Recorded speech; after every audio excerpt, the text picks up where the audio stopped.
नमस्कार सबैमा मित्रहरू, आज म तपाईलाई एउटा ऐतिहासिक प्रेरणादायी पत्र सुनाउन गइरहेको छु। यो पत्र पूर्व राष्ट्रपति अब्राहम लिङ्कनले आफ्ना छोराको विद्यालयका प्राध्यापकलाई लेखेको भनिन्छ। चाहे इतिहासमा यसबारे विवाद किन नहोस्, तर यस पत्रमा जीवनका गहिरा शिक्षा लुकेका छन्, जुन प्रत्येक विद्यार्थीले सिक्नुपर्ने र अभिभावकले बुझ्नुपर्ने कुरा हो। मेरो छोराले के सिकोस् भन्ने शीर्षक रहेको छ। मेरो छोराले के सिकोस्?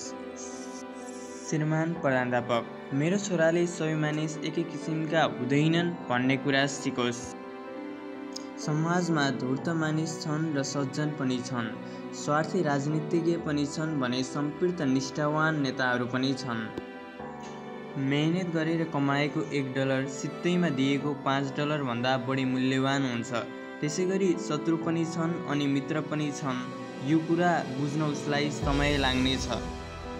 उसलाई विजय र पराजय भनेको के हो, राष्ट्रप्रेम भनेको के हो बुझाइदिनुहोस्। उसलाई इस्राएलले दूषित भएको हाँसोको मोल कम हुने र सच्चा मित्रको हाँसो अमूल्य हुने भन्ने कुरा बुझाइदिनुहोस्। उसलाई विजय र पराजय भनेको के हो, राष्ट्रप्रेम भनेको के हो बुझाइदिनुहोस्। उसलाई इस्राएलले दूषित भएको हाँसोको मोल कम हुने र सच्चा मित्रको हाँसो अमूल्य हुने भन्ने कुरा बुझाइदिनुहोस्। उसलाई सिकाइदिनुहोस् कि असफलतामा पनि गौरव हुन्छ। घमण्डी दिनमा सुनिने मधुर गीत र वर्षाको समयमा सुन्ने फुलबारीको शुष्क सुगन्ध केही समय टिक्छ भन्ने कुरा उसलाई बुझाइदिनुहोस्। मेरो छोरो जनताको बीचमा छ, त्यसैले ऊ प्रलोभनको चक्करमा नपरोस्। सुन्नेको कुरालाई चपचपी नगरोस्। साँचो होस्, दुःख र कष्टमा भए पनि प्रसन्न रहन उसले सिक्नु पर्दछ। उसलाई कहिलेकाहीँ आँखाबाट आँसु झर्नु लाजको कुरा होइन भन्ने कुरा बुझाइदिनुहोस्। ऊ आफ्नो बौद्धिक बुद्धि सामर्थ्यमा विश्वास राखोस्। यदि ऊ उच्च, उपयुक्त र सही छ भने जतिसुकै विरोध भए पनि जित त उसको नै विजय हुने कुरा भन्ने कुरा बुझाइदिनुहोस्। उसलाई नरम व्यवहार गर्नुहोस्, तर टाउकोमा टेक्ने गरी भने होइन। ऊ भित्र साहस र साँचो केही गर्ने भावनाबाट भरिपूर्ण रहोस्। मेरो छोरो स्वयं प्रेरित, साहसी र उत्साही बन्न प्रेरित रहोस्।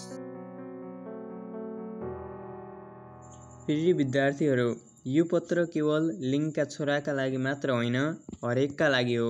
यसले हामीलाई सिकाउँछ कि मेहनत, इमान्दारी, धैर्य र असल चरित्र नै जीवनको साँचो सम्पत्ति हो।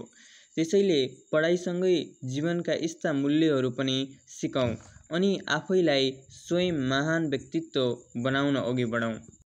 भिडियो कस्तो लाग्यो प्रतिक्रिया दिन नबिर्सनुहोला। धन्यवाद।